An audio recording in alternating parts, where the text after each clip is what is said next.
माँ का प्यार। एक दिन जब एक आदमी घर गया तो उसने देखा कि उसकी पत्नी अपने छोटे बच्चे के छोटे से बिस्तर पर उसके साथ ही लेटी हुई है और उस आदमी को आश्चर्य हुआ और उसने कहा कि अगर तुम आराम करना चाहती हो तो तुम अपने बिस्तर पर लेट जाओ, तुम तो यहाँ अधिक थक जाओगी। उसकी पत्नी उठ बैठी और उसकी आंखों से आंसू बहने लगे। पति चिंतित हुआ। पूछने पर पत्नी ने बताया कि सुबह वह कुछ चीज़ें देने के लिए एक अनाथालय गई थी। वहाँ उसने छोटे बच्चों को देखा जो केवल कुछ महीने के थे और चुपचाप अपनी खाटों में लेटे हुए थे।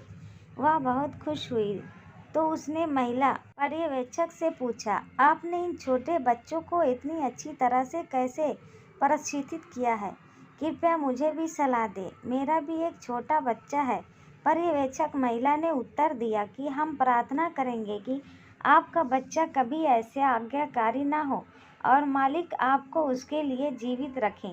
जब ये बच्चे यहाँ आते हैं तो शुरुआती दिनों में भूखे होने पर और डायपर खराब होने पर रोते हैं, लेकिन हमारा स्टाफ बच्चों पर व्यक्तिगत ध्यान देने के लिए पर्याप्त नहीं है, इसलिए हम उन्हें रोने देते हैं।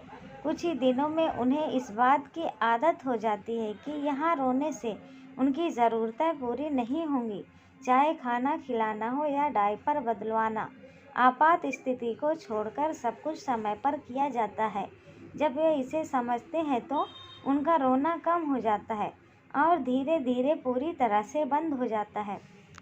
अगर यह बच्चे अपने माता पिता के साथ होते तो भूख लगने पर, डायपर गंदा होने पर और भावनात्मक अंतरंगता के लिए या कोई ऐसी समस्या के हल के लिए जिसे उनके छोटे नन्हे दिमाग समझ नहीं सकते, वे रो रो कर अपने माता पिता का ध्यान अपनी ओर आकर्षित करते हैं या उनकी मदद लेने की कोशिश करते और उनके प्यार की कोमलता और गोद की गर्मी का अनुभव करते।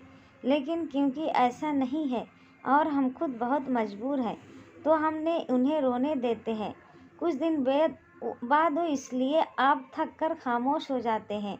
इसलिए वह स्त्री जब से अनाथालय से आई थी अपने बच्चे से चिपकी बैठी थी। मालिक हर बच्चे पर उसके माता पिता की छाया